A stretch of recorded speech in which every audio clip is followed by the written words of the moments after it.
Varicose veins కి సరైన చికిత్స కోసం సంప్రదించండి ఎవిస్ హాస్పిటల్. నమస్తే రమగారు. నమస్తే జయ. రమగారు, ఏదైనా మంచి స్టోరీ చెప్తారా? యశోవంతుడి కళ చెప్తాం. కొంచెం పెద్ద కథే, మరి చిన్న కథ కాదు. పూర్వం కాణాన దేశం అని ఒక దేశం ఉండేదట. ఈ దేశంలో ఏకవీరుడని ఒక రైతు ఒక ఆయన ఉండేవాడు. రైతు అన్న పేరే కానీ చాలా పెద్ద కమతం, ఒక రాజస్థానం లాగానే ఉండేది. ఆయనకి 2 భార్యలు అన్నట్టు. పెద్ద భార్యకి 10 మంది పిల్లలు, కొడుకులు. రెండో భార్యకి 2 పిల్లలు, యశోవంతుడు, మంజులాంగుడు. అయితే యశోవంతుడికి బాగా వాడు పెద్దవాడయ్యాక చిన్నపిల్లాడు పుట్టాడు, రెండోవాడు. ఈయన ఈ పెద్ద పిల్లలు మగపిల్లలు కొంచెం వాళ్ళ మేనమావల స్నేహాలు అవి ఉండి వాళ్ళు పెద్దగా తండ్రితోటి సఖ్యంగా ఉండేవాళ్ళు కాదు. ఓకే. పిల్లల దగ్గరికి రారు, తల్లి చుట్టూతా మేనమావల చుట్టూతా అలా ఉంటారు. ఈ రెండో భార్య పిల్లలు కొంచెం చిన్నపిల్లలు అవడంతో చంటి పిల్లలు ఎలాగైనా పసిపిల్లలు కాస్త ఎక్కువ తండ్రులతోటి సన్నికర్షగా ఉంటారు. ఈయనకి రెండో భార్య పిల్లలంటే చాలా ముద్దు. ఈ యశోవంతుడు కొంచెం ఉత్సాహపరుడు. పడుకుని ఏదైనా కల వస్తే నాకు ఇలా కల వచ్చిందని చెప్పేవాడు. అయితే ఒకసారి ఏమైందట, వీళ్ళు చాలా పెద్ద గొడ్ల మంద ఉంది, పశువుల మంద. వీళ్ళకి రైతు కదా. ఈయన తన పశువుల్ని మేపే మైదానంలో గడ్డి తగ్గిపోతుంటే ఆయన ఏమన్నట్ట, ఒరే నాయనలారా, మీరు పశువుల్ని తీసుకెళ్ళండి, పెద్ద మందాన్ని పట్టుకెళ్ళిపోండి, చిన్న మందాన్ని నాకు వదిలిపెట్టండి, మరి ఇక్కడ గడ్డి తగ్గిపోయాక చిన్నపిల్లల్ని తీసుకుని నేను వస్తాను, మీరు ముందు పెద్ద మైదానాల వైపుకి వెళ్ళిపోండి అన్నారు. పాతకాలంలో అలా చేసేవాళ్ళు. ఇప్పుడు కూడా మేకల మందల్ని వాటిని తోలుకుపోతారు. కొండపాలెం సినిమా చూసాం. కొండపాలెం సినిమాలో అలాగే కదా, మేకల్ని గొర్రెల్ని వాటిని మేపడానికి కొండల మీదకి తీసుకుంటారు. అవును. అవి బాగా బలిసేక అమ్ముకుంటారు. వాటి కాపలా కాసుకోవటం అవన్నీ వాళ్ళదే పూచి. 10 మంది మగపిల్లలు పెద్దవాళ్ళే. సరే, అందుకని పంపించాడు.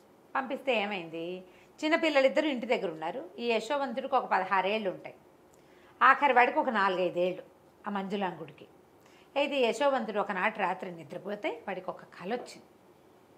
ఆ కల ఎట్లా వచ్చింది, తనేమో ఏదో రాజు వేషంలో ఉన్నట్టు, తన అన్నదమ్ములని తను దండించినట్టుగా ఒక కల. ఓహో. వాడికి ఆ కళలు చెప్పడం అలవాటు కదా. అన్నయ్యలు ఎవరూ లేక వాళ్ళతో చెప్దామనుకుంటే ఇంతలో ఏమైంది, వాళ్ళు ఏం చేశారు, ఆ మైదానం మీదకి వెళ్ళిపోయి తండ్రికి కబురు చేయలే. అంటే తండ్రితో సఖ్యం లేదు వాళ్ళకి, నాన్న కంగారు పడతాడు, అలాంటి భావాలు లేవు. వీళ్ళకి ఏ కబురు చేయలే. వీడు నిద్ర లేచి ఆ కళ చెప్పడానికి ఎవరూ లేరు అనుకుంటుంటే తండ్రి అన్నాడు, అరే అబ్బాయి, నువ్వు కాస్త ముందెళ్ళి అన్నయ్య వాళ్ళు ఎక్కడున్నారో చూడు, ఎట్టాగొట్టా కబురు చేయి, మేము కూడా మెల్లిగా వెనకాల బయలుదేరి వస్తానులే, వాళ్ళ సంగతి ఏం తెలియలేదు, ఏదైనా ఇబ్బంది పడుతున్నారో ఏం పడుతున్నారో ఏదో ఒక కబురు చేయమంటే. ఈ యశోవంతుడు తండ్రితో సఖ్యం గలవాడు, తెలివైనవాడు, ఏదో చేస్తాడని ఈ 16 సంవత్సరాల పిల్లవాడిని పంపించాడు. పరిగెత్తుకుంటూ వెళ్ళాడు. వాళ్ళంతా మందతో నిదానంగా వెళ్ళారు.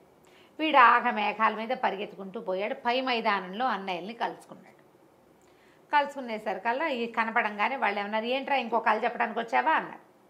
అంటే ఇప్పుడు అన్నారు, అదేంటో అన్నయ్య విచిత్రంగా వచ్చింది కళ, మీరందరూ ఇంత బలశాలులు కదా, ఏంటో నేను మిమ్మల్ని దండించినట్టు నా కళ వచ్చింది, నేను రాజులాగా ఉన్నా ఆ కళలో అనేసరికి వాడిని వేళాకోళం చేశారు.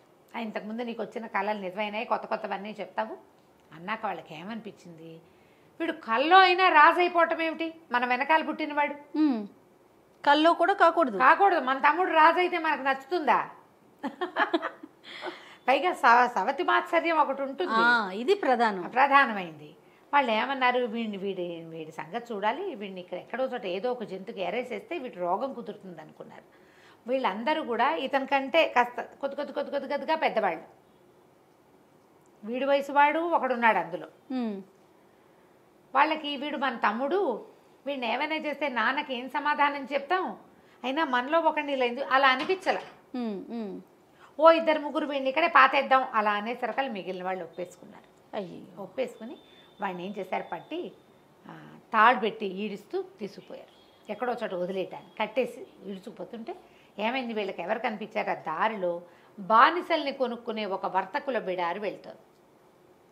వాళ్ళు అనుకున్నారు, వీడిని మనం మట్టు పెట్టడం ఎందుకు, అక్కడికి వెళ్ళి పని చేసుకుంటాడు, వీడి వల్ల మనకు డబ్బులు వస్తాయని ఆ బానిసల బిడారికి 20 దినారాలకు అమ్మేశారు, 20 కాసులకి అమ్మేసి డబ్బులు జేబులో పెట్టుకున్నారు. మాట్లాడకుండా ఊరుకున్నారు. తండ్రికి చెప్పాల. ఈ వర్తకుల బిడారులో పట్టుబడిన యశోవంతుడు అవతల రాజ్యంలో అమ్మబడ్డాడు. మహారాజుకి బానిసగా అమ్మబడ్డాడు. అయితే ఆయన బానిసలను ఏం చేసేవాళ్ళు, ఇలా కొనుక్కున్నాక వాళ్ళకి ఏంటి జీతభత్యాలు ఏమి ఉండవు, ఆహారం పెడతారు, పని చేయించుకుంటారు. మళ్ళీ వాళ్ళు అమ్మేసి తలుచుకుంటే అమ్మేసుకోవటమే, ఒక వస్తువు వాడు అంతే. అయితే ఈ అంతఃపురానికి దగ్గరలో అతనికి ఒక కొలువులో కుదిర్చారు వాడిని. ఏముంది, దేవుడిలో అన్నం తింటారు, ఇక ఉంటారు, అక్కడే ఉన్నాడు. వీడికి తన కళని విశ్లేషించుకోవటం అవి ప్రాక్టీస్ ఉన్నాయి, ముందు నుంచి ఉన్నాడు అక్కడే. ఈ లోపల ఏకవీరుడు కుమారులను పిల్లల్ని కలుసుకున్నాడు, చిన్నపిల్లల్ని భార్యల్ని తీసుకుని. యశోవంతుడు ఏడంటే ఏడి అన్నారు. మమ్మల్ని చూసి వెనక్కి వచ్చేసాడు, మాకు తెలియదు అనేసరికల్లా అయ్యో చిన్నపిల్లాడిని క్రూర మృగాల బారిన పడేసేసారని ఆ పిల్లవాడి మీద బెంగతోటి చిక్కి శల్యమైపోయాడు తండ్రి. పంచప్రాణాలు ఈ చిన్నపిల్లాడి మీదే పెట్టుకుని బతికేవాడు. కొంతకాలం గడిచింది. అయితే యశోవంతుడు చేరిన రాజ్యంలో రాజుగారికి ఒకనాటి రాత్రి ఒక కల వచ్చింది. చాలా విచిత్రమైన కళ. ఆయన ఎందరికో చెప్పాడు. ఆ కళ తాలూకు ప్రాఫెసీ ఇప్పుడు దీన్ని విశ్లేషణగా చెప్పగలిగిన వాళ్ళు ఎవరు కనపడలే ఆయనకి. ఎవరెవరినో రప్పించాడు. ఆ కళ ఏమిటి, ఒక పెద్ద ప్రవాహం ఈయన రాజ్యానికి ఆనుకొని ప్రవహిస్తోంది. అందులో ఇంచి 7 ఆవులు గట్టెక్కాయి. 7 ఆవులు ఎంత పుష్టిగా ఉన్నాయో, పెద్ద పెద్ద పొదుగులు, పెద్ద పెద్ద ఆవులు, ముట్టుకుంటే జారిపోతాయి చేతులు, ఈగబడితే జారేంత నున్నగా ఉన్నాయి. ఈ 7 ఆవులు మైదానం వైపుకి వచ్చి నుంచున్నాయి. ఇంతలో మైదానంలో ఇంచి 7 బక్క చిక్కిపోయిన ఆవులు వచ్చినాయి. చూస్తూ ఉండగానే ఈ బక్క ఆవులన్నీ కలిసి ఈ పుష్టిగా ఉన్న ఆవుల్ని మింగేసాయి. వింతగా లేదు కళ. ఈ వింత కళని ఆయన ఎందరికో చెప్పాడు. పుష్టిగా ఉన్నాయి ఆవులను కదా, గోదర్శనం మంచిది, కావుని గోవుని తినేయడం మంచిదని ఎలా చెప్తాం? పోనీ గోవుని పులో సింహమో కాదు, గోవే తినటం. దాంతో జనాలు ఎవరు చెప్పలేకపోయారు. అయితే ఆయన మాట్లాడుతూ ఉంటే అది తెలియండి అన్నాడు వీడు పక్కన నిలబడి. ఆయనకు అర్థం కాలే, ఏమిట్రా అన్నాడు. అనేసరికి మీకు వచ్చిన కళ మన పరిస్థితిని సూచిస్తోంది ప్రభు అన్నాడు. నీకు అర్థమైందా అన్నాడు ఆయన. సైనికుడుగా నుంచున్నాడు యశోవంతుడు. నాకు అర్థమైంది ప్రభు అన్నాడు. ఏం అర్థమైందో చెప్పు అనగానే 7 పుష్టి ఆవులు అంటే 7 సంవత్సరాల పాటు మనకి బ్రహ్మాండంగా పంటలు పండుతాయి, అద్భుతంగా పంటలు పండుతాయి. తర్వాత 7 బక్క చిక్కిన ఆవులు మైదానంలో ఇంచి వచ్చాయంటే మనకి క్షామం రాబోతోంది 7 ఏళ్ల తర్వాత. ఓహో, ఇప్పుడు మనం ఈ 7 ఏళ్ల సంపదని, ఇప్పుడు ఈ 7 ఏళ్ళు మనం అనుభవించిన సంపత్తుని ఆ తర్వాత 7 సంవత్సరాలు మనని నాశనం చేసేస్తాయి. మనకి రాబోయే మంచికి చెడుకి సూచన ప్రభు మీ కళ అనగానే ఆయన ఆశ్చర్యపోయాడు. ఆ సభలో ఉన్న కార్తాంతికులు ఒకళ్ళిద్దరు ఇది కరెక్ట్గా ఉందని చెప్పారు. ఓకే, మాకు తట్టలేదు, ఏదో అందుతోంది కానీ వీడు బాగా చెప్పాడు అనగానే ఆయన అన్నాడు యశోవంతుడిని, సరే ఈ కళని నువ్వు మేనేజ్ చేయి, ఎట్లా చేస్తావో చెప్పు. అంటే ఏముంది, 7 ఏళ్ళు మనం సంపాదిస్తాం, ఒక్క గింజ వృధా కానివ్వద్దు, నిలవ పెట్టుకోవాలి. ఇప్పుడు ఈ సంవత్సరం మనకి బాగా ఎకరానికి 36-40 బస్తాలు పడ్డేది, 60 బస్తాలు వచ్చిందనుకో, నువ్వు తిన్నంత తిని పారపోసినంత పారపోస్తావు. వచ్చే మొదటి 2 ఏళ్ళు జాగ్రత్త పడతావు, నెక్స్ట్ నెక్స్ట్ ఇయర్ ఇంకో 4-5 ఎక్స్ట్రా పండుతాయి. 2 ఏళ్ళ తర్వాత నీకు జాగ్రత్త వస్తుందా? అస్సలు రాదు. అదే చాలా మంది బిజినెస్ పీపుల్ చేసే పనులు ఇవే. లాభాలు వస్తుంటే ఒళ్ళు తెలియకుండా అయిపోతారు, సడన్గా నష్టం రావడం మొదలు పెడుతుంది. పాత లాభాలేమో వీళ్ళు ఉడాయించేస్తారు, నష్టం రావడం మొదలుపెట్టాక ఇంకా కవర్ చేసే వీలు ఉండదు, ఇలా అయిపోతాం. సరే రాజు అన్నాడు, ఓ పని చెయ్యి, దీన్ని ఎట్లా ప్లాన్ చేయాలో చెప్పు. నువ్వు ఇంత ఐడియా ఉన్నవాడివి, నీకు ఐడియాలు లేకపోవటం ఏం లేదు. అబ్బాయికి 16వ సంవత్సరంలో వీళ్ళకి దొరికాడు. 20 ఏళ్ళు దాటాక ఈ అవకాశం వచ్చింది అతనికి.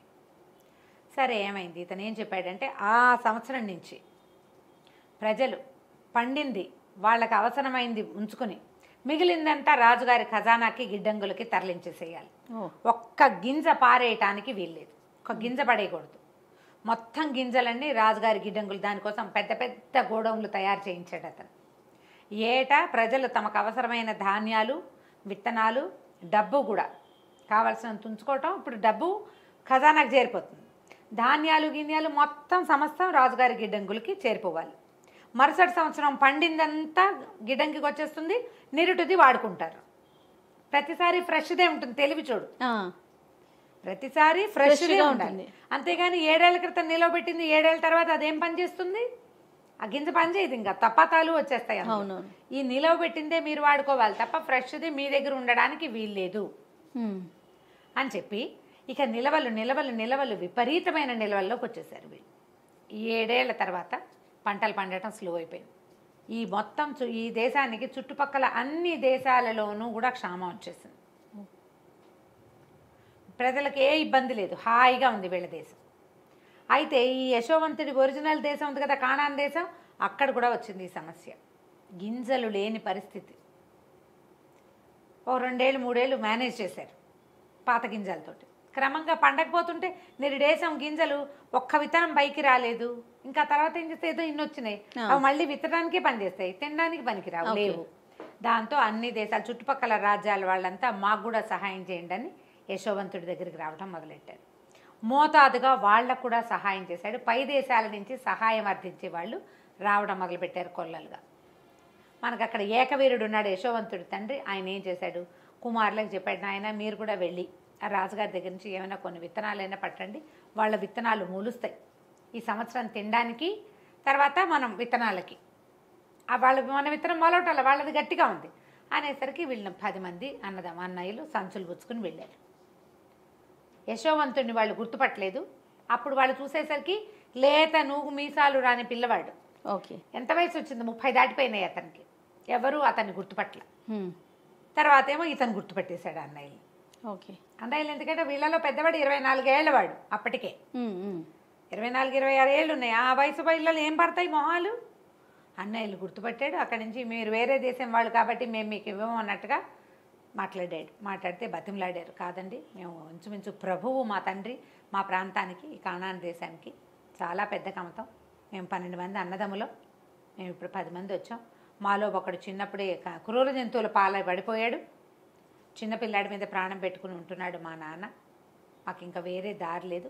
ఇంకో తమ్ముడు ఇంటి దగ్గర ఉన్నాడు, ఇవ్వండి అని బాగా బతిమలాడేసరికల్లా తను ఏమన్నాడు, సరే ఇప్పుడు వీళ్ళని రప్పించాలి ఎలాగైనా. తమ్ముళ్ళల్లో ఆఖరి తమ్ముడు ఇంటి దగ్గర ఉన్నాడు కదా, వాడిని తెచ్చి నాకు చూపించండి, నేను మీ మాట నమ్మాలంటే అన్నాడు. అనేసరికల్ వీళ్ళు లబలబలాడారు, మా నాన్న ఒప్పుకోడండి అని. అయితే ఇతను ఏమన్నాడు, మీరు డబ్బిచ్చి ధాన్యం పట్టుకెళ్ళండి అంటే 10 మంది వాళ్ళ దగ్గర సంచుల నిండా నింపించుకున్నాక ఈయన ఏమన్నాడు, మీరు ఆ చిన్నపిల్లాన్ని తెచ్చి నాకు చూపిస్తేనే మీ మీద నాకు నమ్మకం, వచ్చే సంవత్సరం మీకు గింజలు ఇస్తాను, అందుకు కాపుగా మీలో ఒకరిని ఇక్కడ ఉంచి వెళ్ళండి. ఈ సంవత్సరానికి ఇచ్చారు ధాన్యం, వీళ్ళు తింటారు, పండించుకుంటారు, పంట వేస్తారు. పంట రాకపోతే వచ్చే సంవత్సరానికి పంటకి కావాలి, తిండికి కావాలి, మళ్ళీ రావాలి. అవును అనేసరికల్లా ఒకరిని మాకు వదిలిపెట్టేసేయండి అన్నాడు. లబలబలాడారు కానీ అతను ఒప్పుకోలే. ఇప్పుడు మీ ఉన్న 10 మందిలో ఆఖరి వాడిని నా దగ్గర పెట్టేళ్ళండి అనేసి వాడిని ఉంచుకుని ఏం చేశారు, సైనికులకి ఏం చెప్పాడంటే వీళ్ళ సంచుల్లో ఆ ధాన్యంతో పాటుగా వాళ్ళు ఇచ్చిన డబ్బులు కూడా వేసి మూట కట్టి వాళ్ళకి ఇచ్చేయండి అన్నాడు. అన్నయ్యల దగ్గర డబ్బు తీసుకోవాలా. ఆఖరి తమ్ముడు ఇక్కడ వదిలిపెట్టి వెళ్ళిపోయారు. ఆ 10 మందిలో ఆఖరి వాడు ఇక్కడ ఉండిపోయాడు, 10వ వాడు. వీళ్ళు ఇంటికి వెళ్ళారు. ఇంటికి వెళ్ళి ఏకవీరుడికి చెప్పారు, ఇట్లా జరిగింది, ఆఖరి వాడిని వదిలిపెట్టి వచ్చామంటే ఆయన లబోదిపోమని పొట్టాడాడు. అట్లా వదిలిపెట్టి వచ్చారు, పైగా అసలు వాడిని చంపేశారు. ఇప్పుడు ఈ పిల్లాన్ని కూడా ఎవడేదానో కొట్టడానికి తీసుకెళ్తామంటున్నారు. వీళ్ళు లేకుండా నేను బతకలేనంటే బతిమలాడారు. కాదు నాన్న, ఒకడినేమో దిగబెట్టి వచ్చాం, మీరు 10 మంది అందరూ కనపడండి అని అడుగుతున్నాడు. అందుకని ఈ పిల్లాన్ని కూడా తీసుకెళ్ళి చూపి జాగ్రత్తగా తీసుకొస్తాను, చిన్నవాడు కదా వాడు. అవును. మళ్ళీ మనకి ధాన్యం కావాలంటే ఇప్పుడు వెళ్ళలేదనుకో, వెళ్ళొద్దు అంటే మానేస్తే తమ్ముడు అక్కడ ఉండిపోయాడు, రేపు మళ్ళీ ధాన్యం తెచ్చుకోవాలంటే ఎట్లా చేస్తాం. అందుకని మంజులాంగుడిని తీసుకెళ్తామని బతిమలాడి తండ్రిని ఒప్పించి ఆయన నెత్తినోరు కొట్టుకుంటుండగానే చిన్న తమ్ముడిని తీసుకుని బయలుదేరారు. ఓకే. తమ్ముడు అప్పుడు ఇతను వచ్చేసే నాటికి 4-5 ఏళ్లవాడు. ఇప్పుడు ఎన్నేళ్ళు అయింది, పిల్లాడు ఇంత ఎత్తయ్యాడు. ఓకే. ఆ తమ్ముడిని చూశారు. సరే వీళ్ళెవ్వరూ అతన్ని యశోవంతుని గుర్తుపట్టాలి, ఎందుకంటే అక్కడ మంత్రి వేషం, బట్టలు, తలపాగా, మొహం మీదకి ఒక కుచ్చుతోటి అసలు అతన్ని గుర్తే పట్టలేదు వాళ్ళు. అక్కడి నుంచి వీళ్ళు వచ్చేసరికి ఆ చిన్న తమ్ముడిని కూడా చూశారు కల్లా మహా ముద్దొచ్చేసింది ఇతన్ని. భోజనాలకు రండి, మాతో పాటు అన్నం తిందురు కానీ పిలిచాడు. భోజనాలకు ఏర్పాటు చేశారు. వరుసగా వేస్తే వరుసగా 1, 2, 3 మీరు కూర్చోండి నేను వరుసగా కూర్చోబెట్టాడు. వీడు ఈయనకి ఎట్లా తెలుసు మన వరుస అనుకున్నారు, ఆశ్చర్యపోయారు. భోజనం పెట్టించాడు. నేను కూడా మీతో పాటు తింటానని తర్వాత 11వ వాడిగా తను 12వ వాడిగా తమ్ముడిని కూర్చోబెట్టి పీటలు అట్లా వేయించి వాళ్ళతో పాటు కూర్చుని అన్నం తిన్నాడు. ఓకే. ఓ సంతోషం పట్టలేపాడు. మరి చిన్నతనం నుంచి అట్లా చిన్న అలవాటు కదా పాపం. అక్కడి నుంచి ఏం చేశాడు, అరే వీళ్ళంతా వెళ్ళిపోతారు కదా, వీళ్ళకి వాళ్ళు మళ్ళీ ధాన్యానికి డబ్బు తెచ్చిచ్చారు. దాంతోపాటుగా ఆఖరివాడు చిన్న పళ్ళెంలో ఇంత వెండి బంగారపు గిన్నెలో పాయసం పోయించుకుని తాగాడు. ఈ పాయసపు గిన్నెను కూడా అందులో వేసేయండి, వడ్ల మూటలో వేసేసి కట్టేసి పంపించండి అన్నాడు. సరే దాన్ని వాళ్ళు తెచ్చిన డబ్బులనేమో ధాన్య మూటల్లో వేసేశారు. ఆఖరి వాడు పాయసం తాగిన ఆ బంగారు పాత్రను కూడా అందులో వేసి మూట కట్టేసి వీళ్ళ చేతిలో పెట్టారు. అక్కడి నుంచి వీళ్ళ మూటలు వీళ్ళు మోసుకుంటూ 11 మంది, ఈ 10 మంది ఆఖరి చిన్నపిల్లాడు ఊరు దాటారు. దాటగానే సైనికులు పట్టుకున్నారు. మీ మూటలు అక్కడేవో బంగారు పాత్ర పోయిందంటే మీ వస్తువులను ఇవన్నీ చూడమన్నారు అని చూస్తే వీళ్ళు డబ్బులు ఎందుకు వెనక్కి వచ్చేసినాయో వీళ్ళకి అర్థం కాలేదు. లాస్ట్ టైం కూడా డబ్బు వెనక్కి వచ్చింది, ఏదో పొరపాటు జరిగింది అనుకున్నారు. ఈసారి కూడా తమ మూటల్లో డబ్బులు ఉన్నాయి. ఆఖరి వాడి మూటలో బంగారు పాత్ర కనపడింది. ఆ బంగారు పాత్ర అక్కడి నుంచి పాత్రను పట్టేసుకున్నారు, పిల్లాడిని లాక్కెళ్ళిపోయారు. వీళ్ళు ఏం చేస్తారు, ఈ పిల్లాడి లేకుండా ఇంటికి వెళ్తే తండ్రి చంపేయడు. లాభోదీపమని పరిగెత్తారు మళ్ళీ వెనక్కి. పరిగెత్తి అతనికి ఏంటంటే తండ్రిని చూడాలనుంది, తండ్రి కూడా తమతో ఉంటే బాగుండనుంది, ఏ రకంగా చెప్పాలో తెలియలే, అందుకని ఎత్తెత్తాడనమాట. అక్కడి నుంచి పెద్దవాళ్ళంతా బతిమలాడారు, బాబు మేము చేయలేదండి, పైగా మా పిల్లవాడు అట్లా కక్కుర్తి పిల్లాడు కాదు, వీడు మా ఇంట్లో వీడే కింగు, మేము మలమల వాడిపోయాము గింజలు లేక, అయినా మా ఇంట్లో వెండి పాత్రలు బంగారు పాత్రలు ఉన్నాయండి, వీడు పుట్టినప్పటి నుంచి బంగారు కంచంలో తినేవాడే, వాడికి ఒక్కడికే ఉంది ఆఖరి వాడని బంగారు కంచం, మా వాడు అట్లాంటి పిల్లవాడు కాదని బతిమలాడారు. కానీ కాకపోతే ఏమైంది, అలా వీళ్ళు బతిమలాడి మాట్లాడుతుంటే ఇతను తన తలపాగా ఇవి చుట్టూతా ఉన్న ఉత్తరీయము తీసి పక్కన పెట్టాడు. ఈ చిన్న పిల్లాడు ఒక్క ఎగిరి అన్నాన్ని కావలించుకున్నాడు. అప్పటిదాకా తెలియలే వాడికి. పైగా మంత్రి గారు మొహంలో ఒక మొహం పెట్టి ఏం చూస్తాడు, అవును పక్కన కూర్చున్నాడు. దానికి తోడు కావలించుకునేసరికి వాళ్ళు నిర్కాంతిపోయారు. ఒరే ఏమిట్రా అన్నారు వాళ్ళు. వాళ్ళల్లో ఒకళ్ళిద్దరు దగ్గరికి వచ్చి పిల్లాడిని లాగబోయేసరికల్లా వాళ్ళకి కనపడింది వాడి తండ్రిదే, వాడి మొహం. అందరు ఆశ్చర్యపోయారు. అప్పుడు వాడికి జరిగిందంతా చెప్పాడు. ఒక బండి పంపించి తండ్రిని తల్లుల్ని రప్పించుకున్నాడు. వాడికి వచ్చిన కళ ఎలా నిజమైంది, తను రాజుగా ఉన్నట్టు మిగతా వాళ్ళంతా కూడా అన్నయ్యల్ని దండిస్తున్నట్టు వచ్చిన వాడి కళ ఇన్నేళ్లకి కళలు ఫలిస్తాయి. రాజుగారి కళ కూడా ఫలించింది. ఇలాంటిది జరుగుతుందని ఊహించకుండా వాడేదో తను రాజైపోయాడన్న కోపంతో ఈ పని చేశారు. వాళ్ళకి బాధగానే ఉంది, ఆ తమ్ముడిని మిస్ చేసుకున్నామని. ఇక చేయగలిగేది ఏమీ లేదు. తర్వాత యశోవంతుడు తన అన్నయ్యల్ని తన రాజ్యంలోనే ఉంచుకున్నాడు. అతను మంత్రిగా ఎంతకాలమో చేశాడు.